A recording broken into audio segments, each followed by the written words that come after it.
नमस्कार मित्रों, स्वागत करता हूँ मैं आपका वापस एक और इम्पोर्टेंट वीडियो में। आज हम जीएस पेपर 2 के बारे में, जैसे मैंने आपको वादा किया था कि हम एक मेंस की सीरीज़ लाएंगे जिसमें हम कई सारे मेंस के टॉपिक को कवर करेंगे। जिसमें जीएस पेपर 2 का आज एक टॉपिक हम लाए हैं आपके लिए, तो आप चैनल को जरूर लाइक शेयर सब्सक्राइब कर देना। और अगले अगर कोई आपको दूसरा टॉपिक चाहिए जरूर आप कमेंट में कर लिख देना। आज का हमारा जो टॉपिक है वो है रीजनल पार्टी। भारत में क्षेत्रीय पार्टी कैसे बढ़ी और भारत में जो पार्टीज का क्लासिफिकेशन है वो कैसे होता है। कल तो ऐसे का पेपर था, तो कल कुछ ऐसे के पेपर के बारे में कुछ जानकारी हम देखते हैं। तो पहला जो खंड ए होता है, इस बार उसमें पहली बार फिलोसफिकल टाइप कुछ क्वेश्चन आए हैं, जैसे कि the real is rational, the real is rational and the rational is real. और इसमें ये वाला जो ऐसे था आपको लिखना चाहिए, ये थोड़ा आपको कई लोगों को लग रहा है कैसा है जो पालने को झुलाने वाले हाथ। ये एक्चुअली इंटरनेशनल रिलेशंस यानी आईआर से जुड़ा हुआ है टॉपिक है। तो अभी आपके ऊपर है आपको कैसे ऐसे उसको लिखना था। ये थोड़े सोचने वाले ऐसे थे, पर अगर आपने एक बेसिक स्ट्रक्चर ऐसे की तैयारी की होगी और बीच में कुछ कोटेशंस डालते आप चलेंगे तो कोई डरने की जरूरत नहीं है। और बाकी दुनिया में जो मीम्स बन रहे हैं उनसे भी कुछ घबराने की ज़रूरत नहीं है। जो एस्पिरेंट्स हैं जिनका अभी तक अभी तक एक बार एग्जाम दिया नहीं है और वो घबराए जा रहे हैं मीम्स को देख के, तो उनको मीम्स को देखो मीम्स कौन बना रहे हैं? जो यूपीएससी को दिया नहीं है या वो देख के घबरा गया। जो यूपीएससी देने वाला है उनको उसको घबराहट नहीं है, क्योंकि उसको ये नहीं कि उसका मीम बनाना है, उसको ये है कि इसको कैसे सॉल्व करना है। तो हम जो है यूपीएससी एस्पिरेंट्स, हमको मीम्स को ध्यान नहीं देना है, हमको तो ध्यान देना है कि ये पेपर कैसा है, इसको कैसे सॉल्व किया जाएगा। कई लोग को लग रहा है कि ये आपको, कई लोग का मैं मीम देखा हिमालय जाना पड़ेगा, दैट वाज नॉट। आपको थोड़ा सा फिलोसफिकल बनना पड़ेगा, थोड़ा रैशनल थिंकिंग रखनी पड़ेगी, आप आराम से इस पेपर को सॉल्व कर सकते हैं। अब इंट्रोडक्शन ले लेते हैं कुछ पॉलिटिकल पार्टीज़ के बारे में। देखो, एक सोसाइटी है, उसका किसी भी टॉपिक को लेके किसी भी टॉपिक को लेके एक डिफरेंट व्यू है। और एक सोसाइटी यानी प्री सोसाइटी है, उसका भी किसी टॉपिक को लेके एक डिफरेंट व्यू है। तो दोनों व्यू अलग अलग हैं, ठीक है। और ये जो इन सोसाइटीज़ में से देखो, एक सोसाइटी है उसका टेररिज्म को लेकर एक अलग व्यू है, और एक सोसाइटी है उसका टेररिज्म को लेकर एक अलग व्यू है। तो दोनों के सोसाइटीज़ के जो व्यूज़ हैं वो काम के हैं नहीं। तो उन सोसाइटी से कुछ रिप्रेजेंटेटिव्स आते हैं। देखो, पॉलिटिकल की भाषा में, आपको मैं पॉलिटिकल साइंस की भाषा में कहूँ, तो कोई भी जो पार्टी होती है उसका जो व्यू होता है वो एक सोसाइटी का व्यू माना जाता है, ठीक है। और कोई भी पॉलिटिकल पार्टी का जो व्यू होता है वो सोसाइटी का ही व्यू माना जाता है। और कुछ रिप्रेजेंटेटिव हैं वो गवर्नमेंट बनाते हैं और कुछ पॉलिसीज़ बनाते हैं, वो जिसको जस्टिफाई करते हैं, उसी को हम पॉलिटिकल पार्टीज़ बोलते हैं। जो किसी भी सोसाइटी के एक व्यू को रिप्रेजेंट्स करती है एक हाई लेवल पे, उसी को हम बोलते हैं पॉलिटिकल पार्टीज़। और भारत में जो है वो बहुधन प्रणाली यानी कि मल्टी पार्टी सिस्टम है। अब बताते हैं पॉलिटिकल पार्टीज़ इन इंडिया। अब भारत में जो पॉलिटिकल पार्टीज़ हैं उनको कैसे रजिस्टर किया जाता है, तो उनको रजिस्टर जो है ना इलेक्शन कमीशन के पास किया जाता है। और उनको जो रजिस्टर है एक पार्टी का क्राइटेरिया भी बनाया जाता है, जिसको हम बोलते हैं नेशनल पार्टी या स्टेट पार्टी। उनके वो भी जो उनके पोल परफॉर्मेंस के दम पर किया जाता है। मतलब कि क्राइटेरिया रख दिया जाता है कि इतने क्राइटेरिया पे जो है आप नेशनल पार्टी का टैग रखोगे और कितने क्राइटेरिया पे स्टेट पार्टी का क्राइटेरिया रखोगे। और आपके पास दोनों क्राइटेरिया नहीं है, कुछ बात नहीं है, पॉलिटिकल पार्टी हो, आप लोकसभा के भी इलेक्शंस में लड़ सकते हो, राज्यसभा के इलेक्शंस में भी राज्यसभा विधानसभा के भी इलेक्शंस में भी लड़ सकते हो। But you are not a party state और अ नेशनल पार्टी, पर आप पॉलिटिकल पार्टी हो, ठीक है। और जो नेशनल पार्टी है उसको 6% लोकसभा में वोट चाहिए रहता है और लगभग 4 सीट्स लोकसभा में चाहिए रहता है। इसमें आप लाते ही नेशनल पार्टी का दर्जा जो है आपको मिल जाएगा। और स्टेट पार्टी का दर्जा आपको ऐसे मिलता है कि आपको 6% लेजिस्लेटिव असेंबली का वोट चाहिए रहता है और कम से कम 2 लेजिस्लेटिव असेंबली में सीट चाहिए रहती है। भारत में लगभग इलेक्शन कमीशन का आंकड़ा है कि 2000 पॉलिटिकल पार्टीज़ हैं। मैं कुछ झूठ नहीं बोल रहा हूँ, 2000 पॉलिटिकल पार्टीज़ हैं, जिसमें से 8 पार्टीज़ जो हैं वो नेशनल और 50 पार्टीज़ जो हैं वो स्टेट पार्टी हैं। रीजनल पार्टीज़ इन इंडिया, लगभग जो नेशनल पार्टीज़ हैं मैं आपको वो बताता हूँ। 8 जो मैंने कहा जो उससे नेशनल पार्टी हैं वो है Indian national Congress, Bharatiya Janata party, NCP, CPI, BSP, RJD, AITC, NPP, मतलब इनका शॉर्ट फॉर्म लेगा सीपीएम मतलब communist party, Bahujan Samaj party, Rashtriya Janata Dal, all India Trinamool Congress, NPP national people's party, और बाकी सब पार्टीज़ को जो है 50 पार्टी जैसे मैंने कहा उनको स्टेट पार्टी, और उनको ही इलेक्शन कमीशन जो है वो रीजनल पार्टीज़ कहती है। ठीक है, और ये रीजनल पार्टीज़ का क्यों इनको रीजनल पार्टीज़, क्योंकि इनका जो आइडियोलॉजी है, इनका जो आउटलुक है वो एक रीजनल पार्टी जैसा, एक रीजनल सोसाइटी जैसा है। अब ये सवाल आता है कि ये भारत में इतने रीजनल पार्टीज़ क्यों आते हैं? क्योंकि भारत में जो रीजनल पार्टीज़ हैं उनके आने का एक सबसे बड़ा कारण तो ये है कि वहाँ हमारे इंडिया में कई सारे कल्चरल डिफ्रेंसिएशंस हैं, मतलब डाइवर्सिटी हमारे इंडिया में इतनी ज़्यादा है। इसी की वजह से जो पानी पीड़ा इसी की वजह से हमारे भारत में इतने ज़्यादा रीजनल पार्टीज़ हैं।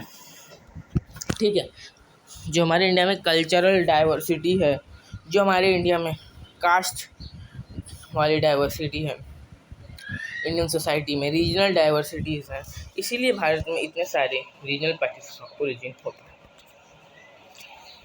अब रीजनल पार्टीज़ के कुछ थीम्स होते हैं, बेसिक थीम्स होती हैं, उन्हीं वो थीम्स पे लगभग मैक्सिमम रीजनल पार्टीज़ जो है वो काम करती हैं, जैसे ऑटोनॉमी, आइडेंटिटी, स्टेटहुड और डेवलपमेंट। ऑटोनॉमी का मतलब होता है किसी भी स्टेट के पास स्पेशल पावर्स का आना। जैसे आपने देखा जम्मू कश्मीर जो है वो एक स्पेशल पावर की जो है वो डिमांड कर रहा है। ठीक है, वो एक स्पेशल पावर की डिमांड करता है। ठीक है, जैसे स्पेशल स्टेटस की जो वो डिमांड करता है, और स्टेटहुड मतलब जैसे आपने देखा आंध्र प्रदेश जो है, आंध्र प्रदेश में एक तेलंगाना राष्ट्रीय समिति जो है वो डिफरेंट स्टेट तेलंगाना की जो मांग करती है उसको स्टेटहुड बोलते हैं।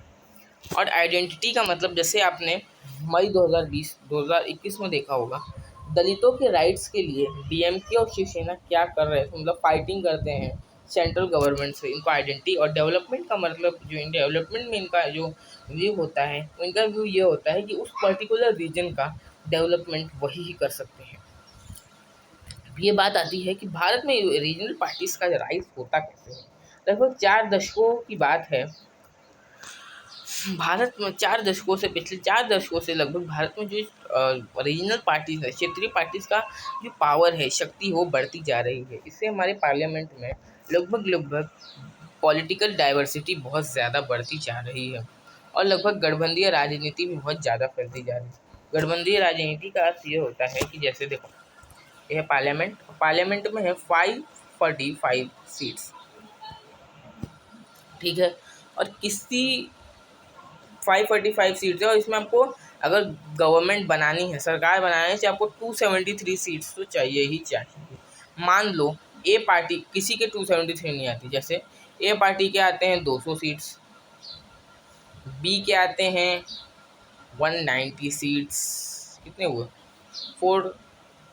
390, सी के आते हैं 110,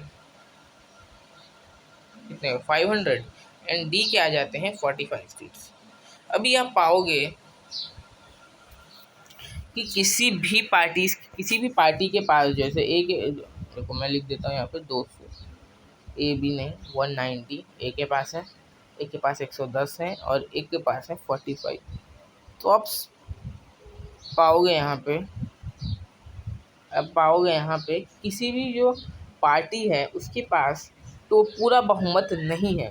तो यहाँ पे इसमें क्या होगा, कोई एक पार्टी जो है किसी एक पार्टी को सपोर्ट देगी।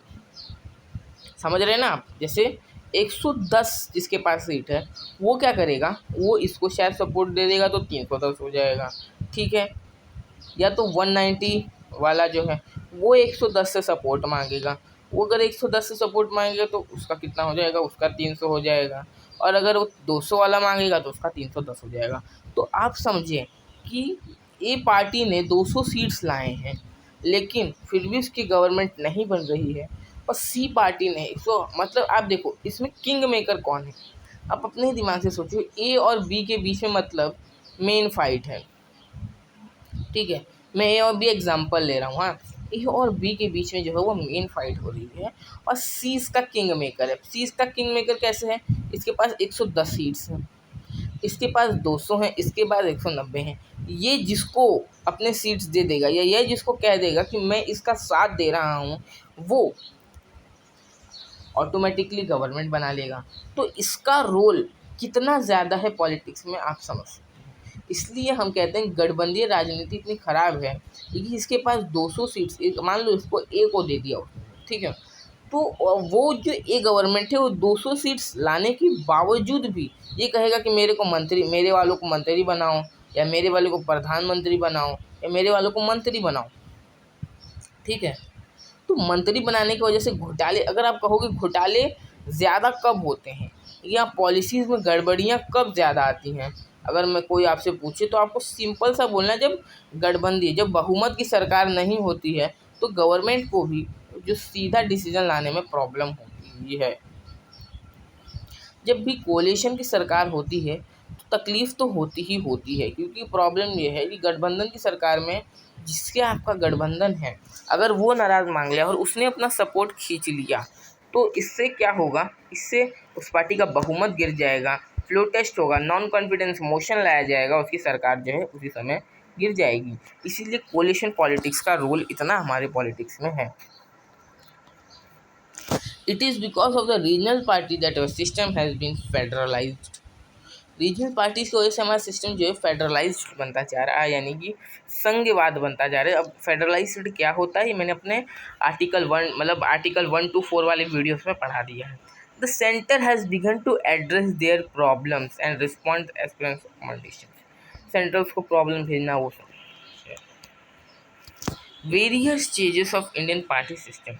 भारत की हम देखेंगे धीरे धीरे पार्टी सिस्टम में वेरियस पड़ाव कैसे आते हैं, यानी कि हम सिंपल से यहाँ पे इतिहास को देखें।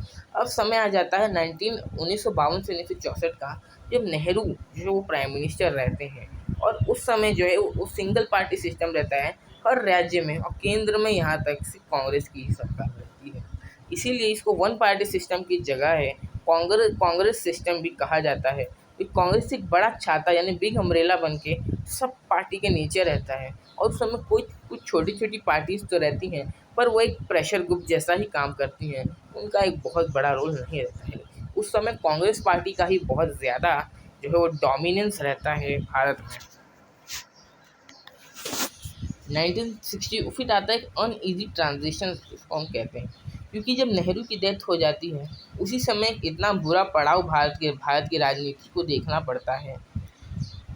उस समय इतना बुरा पड़ाव भारत की राजनीति को लगभग देखना पड़ता है, क्योंकि उस समय जो भारत की मेजोरिटी 8 राज्यों में, कांग्रेस की मेजोरिटी 8 राज्यों में खो जाती है, और 54% ही मेजोरिटी 54% सीट्स ही सिर्फ रहती है, मतलब मेजोरिटी लोकसभा में भी गिर जाती है कांग्रेस की, इतनी बुरी हालत आ जाती है।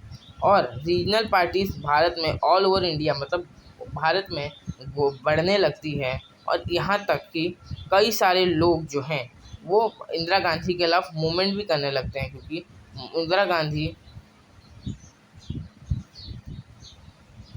गांधी में फर्स्ट टाइम इंडियन हिस्ट्री में जो है वो इंटरनल इमरजेंसी लगाई थी, क्योंकि जो मोरारजी देखिए कारण इसका क्या था, टोटल रेवोल्यूशन, संपूर्ण क्रांति।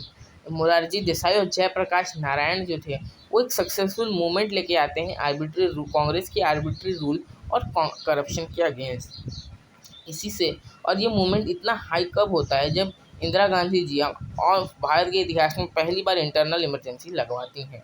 और लगभग 90 इमरजेंसी फिलहाल क्या होता है, ये आर्टिकल 352 का पार्ट है, कभी इसको भी हम डिस्कस करेंगे इमरजेंसी प्रोविजंस को।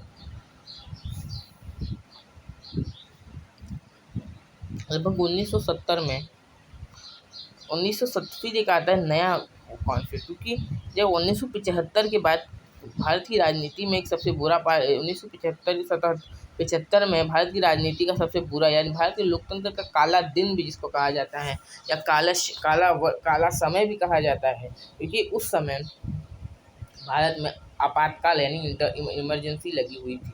उसके बाद ये होता है, उसके बाद जो है वो कांग्रेस सरकार अपना बहुमत मतलब चुनाव होते हैं, कांग्रेस सरकार को बहुमत नहीं मिलता है और एक नई गठबंधीय सरकार जिसको हम बोलते हैं जनता पार्टी बनती है।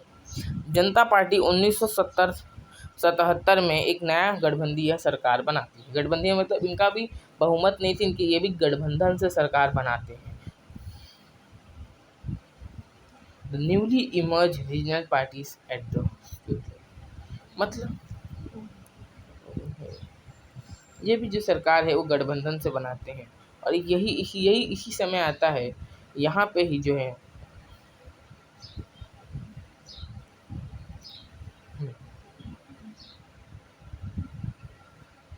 इस इसी समय भारत में जो है वो राष्ट्रीय रीजनल पार्टीज जो है वो बढ़ने लगती है। मैं आपको क्या बताता हूँ क्या होता है। 1977 में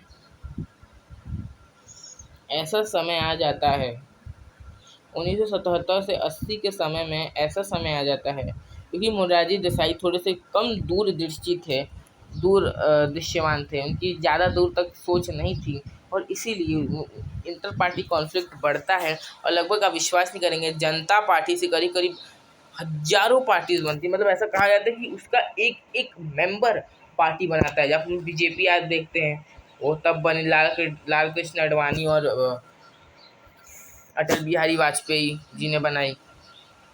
Janata Dal United, JDU, RJD, DD और उसी समय डीआईएमके, एआईडीएमके, ये सब पार्टीज एट दैट टाइम, ये सब रीजनल पार्टीज जो आप देखते हैं वो उसी समय की पार्टीज हैं। इतना पुराने समय की ये सब जो है वो पार्टीज हैं। न्यूली इमर्ज्ड, अभी क्या है, अब एक नया समय आ चुका है जिसको हम कहते हैं 1982 टू 1982 नहीं है, चलो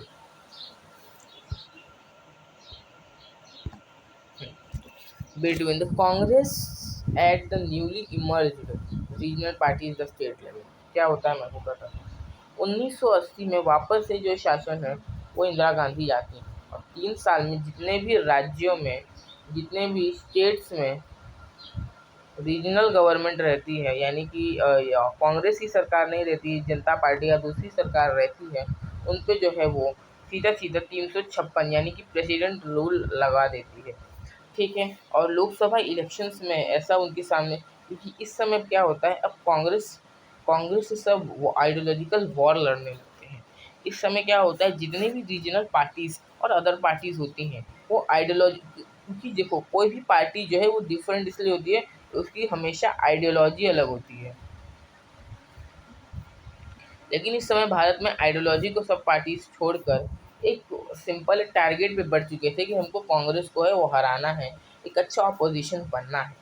ठीक है, इसीलिए पूरी इंडिया के जितने भी रीजनल और जितने दूसरी पार्टीज हैं वो कांग्रेस के अपोजिशन में आ जाती हैं और एक आइडियोलॉजिकल वॉर की जगह कांग्रेस वर्सेस रीजनल पार्टीज का वोट शुरू हो जाता है। और लगभग 8वें लोकसभा इलेक्शंस में तेलुगु देशम उनका सबसे बड़ा अपोजिशन दिखता है, जो एक आंध्र प्रदेश की रीजनल पार्टी है।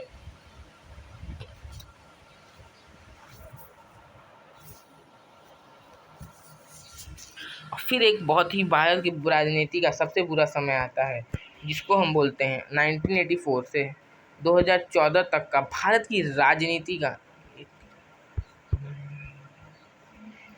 राजनीति का सबसे बुरा समय।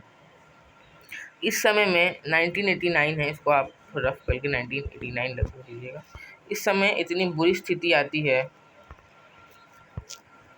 कि भारत में 25 साल तक गठबंधन की सरकार ही रहती है, क्योंकि राजीव गांधी के डेथ के बाद और बॉफर स्कैम के बाद भारत में भारत की इकोनॉमी एकदम चरमरा जाती है और लगभग 25 सालों तक जनता का विश्वास इतना सरकार से कम हो जाता है कि गठबंधन से सरकार चलानी पड़ती है। गठबंधन से सरकार चलाने का सबसे बुरा फायदा है कि जनता ने किसी को भी ये नहीं समझा कि कोई गवर्नमेंट बनाने लायक है। आप खुद ही सोचिए, किसी के पास बहुमत नहीं है तो जनता कितनी थक गई है। जनता किसी किसी को वोट दे रही है, सबको एक जनता वोट नहीं दे रही है, यानी कि कोई पूरी जनता किसी एक के ऊपर खुश नहीं है। ऐसा समय आ चुका था भारत की राजनीति में। और इसीलिए जो जनता जो पार्टीज वाले हैं, ये एक कोलिशन बनाते हैं, एक मिलते हैं और गठबंधन बनाते हैं। एक कोलिशन और एक गठबंधन बनाते हैं। गठबंधन की सरकार ही उस समय चलती है तब।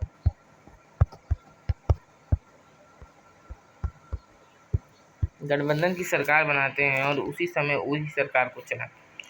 हाउएवर ये पीरियड को कोलिशन यानी कि एक गठबंधन ही, क्योंकि आप देखोगे कि यूपीए की सरकार जो भी थी ना, वो गठबंधन पे ही थी। ठीक है, बहुमत से 25 साल में भारत में, उसके बाद सरकार कभी बनी ही नहीं। ग्रोथ ऑफ रीजनल पार्टीज, मतलब उस समय इतनी बुरी हालत आ चुकी थी कि कोई भी जो पूरी पार्टीज जो थी वो कोलेशन यानी कि गठबंधन पे ही बना करती थी। पूरी पॉलिसीज पैरालाइज हो चुकी थी, क्योंकि मैंने आपको बताया ना, गठबंधन बनाने का सबसे बड़ा नुकसान ये है कि आपको दूसरे पार्टी का भी व्यू लेना पड़ता है और कई सारे पॉलिसीज डिलेज हो जाते हैं, कई सारे डिसीजन जो है वो नहीं हो पाते हैं, कई सारे स्कैम्स होते हैं। सबसे बड़ा स्कैम घोटाले होने का कारण यही होता है कि जो पार्टीज हैं वो सरकार जो है वो गठबंधनीय राजनीति कर रही है, गठबंधन है। ठीक है, और गठबंधन सबसे बुरी बात होती है। कभी भी गठबंधन की सरकार से टेंशन ही बढ़ता है, क्योंकि गठबंधन की सरकार में सबसे बड़ा नुकसान हमें ये होता है कि यहाँ पे पब्लिक मनी का नुकसान होता है, क्योंकि लगभग 3 सालों में 3 जनरल इलेक्शन हुए, 1996 1999, और इतना बुरा हाल हो गया, कोई सरकार चल ही नहीं पा रहा है। क्योंकि अगर कोई रूलिंग पार्टी दूसरा कोई व्यू लाती है तो उसकी रीजनल जो उसकी सपोर्टिंग पार्टी है वो सपोर्ट हटा लेती है और सरकार गिर जाती है। इतनी बुरा समय उस समय भारत की राजनीति को देखना पड़ा था। यहाँ पे जैसे कोलिशन पार्टीज को इसलिए कहा जाता है, इस समय को कहा जाता है search for true federalism. Federalism, कभी कभी इस फेडरलिज्म को हम कॉम्बेटिव फेडरलिज्म भी कहते हैं, यानी कि झगड़ालू संघवाद भी कहते हैं। फिर अब हम आते हैं, क्योंकि अब आप देखोगे यूपीए 2014 तक यूपीए की गवर्नमेंट के पास खुद 150 के आसपास सीट्स थी और उसने पूरी दुनिया मतलब पूरे इंडिया से अलायंस बनाया और सरकार बनाई। लगभग 25 साल तक भारत में जो है वो गठबंधन राजनीति चलती रही और फिर 2014 में आती है वही पुरानी वाली resurgence of one party system, जिसको हम कहते हैं। ठीक है, जनरल इलेक्शन, जब जनरल इलेक्शन 2014-19 में होते हैं, जैसे हमने अभी देखा, अभी भी वन पार्टी सिस्टम चल रहा है, क्योंकि बीजेपी इतना हाई पे आ चुकी है कि कोई भी रीजनल पार्टीज के आगे अब नहीं रह चुका है। हाँ, फिलहाल के लिए भी कई सारे रीजनल पार्टीज का ही अलायंस बीजेपी है, लेकिन 303 सांसद इस समय बीजेपी के खुद सांसद जो है संसद भवन में बैठे हुए हैं।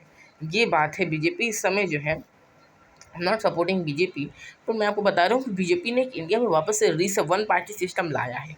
इसके कई बहुमत की सरकार का एक फ़ायदा ये होता है ना कि उसके जजमेंट को कोई डिले नहीं कर पाता है, उसके पॉलिसीज़ को कोई डिले नहीं कर पाता है, उसके डिसीजन मेकिंग में कोई बाधा नहीं आती है। और वही गठबंधन सरकार में जो है वो बाधा आती है, जैसे मैंने आपको कहा।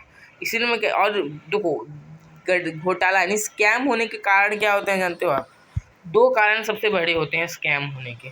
पहला कारण है कोलिशन की सरकार हो, दूसरा जो मिनिस्ट्री यानी कि मंत्रालय हो बड़ा हो, कैबिनेट बड़ा हो।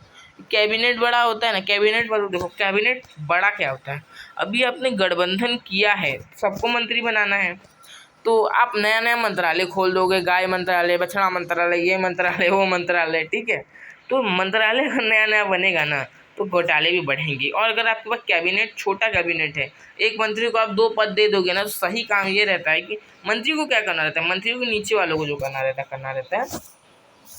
तो बात ऐसी है, सबके सेक्रेटरी आपको ही करना है सर, आप आईएएस बनोगे, आप ही पॉलिसीज बनाओगे। ठीक है, तो इसीलिए हम विदाई लेते हैं आपसे। आप आई होप आप इस कंसेप्ट को पूरा समझ चुके हैं। कोई डाउट हो तो कमेंट कर देना या इंस्टाग्राम पे पर्सनल मैसेज कर देना। और जो आपका इसे पीडीएफ है आपको टेलीग्राम पे मिल जाएगा। और टेस्ट और जो दिया, कई लोगों का अच्छा टेस्ट गया तो मुझे भी खुशी हुई कि पढ़ाने का सही नतीजा निकल रहा है। तो बेस्ट ऑफ लक। आज जीएस पेपर 1 है, देखो शाम तक वीडियो आता है जीएस पेपर 1 के एक मतलब ना फर्स्ट रिएक्शन पे। ठीक है, रिएक्शन वीडियो आएगा, देखेंगे। पहले तो ऐसे का रिएक्शन मेरा ये है, देखो ऐसे का रिएक्शन भी दे दूँ कई लोगों को। कई लोग ऐसे का रिएक्शन मांग रहे हैं। कहाँ गया ऐसे का पेपर? हाँ, ऐसे का रिएक्शन देने का बात हो रही है। तो पेपर जो है ना बड़ा ही फिलोसफिकल आया है। देखो आप देख सकते हैं, हैंड द रॉक्स, मतलब ये थोड़ा सा इंटरनेशनल रिलेशंस के ऊपर था। बाकी अगर आप देखेंगे तो पेपर थोड़ा फिलोसफिकल आया, तो कई सारे मीम्स बनते जा रहे हैं। बट मेरा टॉपिक है कि अगर आप स्ट्रक्चर से पेपर लिखेंगे तो शायद काम हो जाएगा। तो उसी के साथ विदाई लेते हैं। Thank you for the watching this video and bye bye.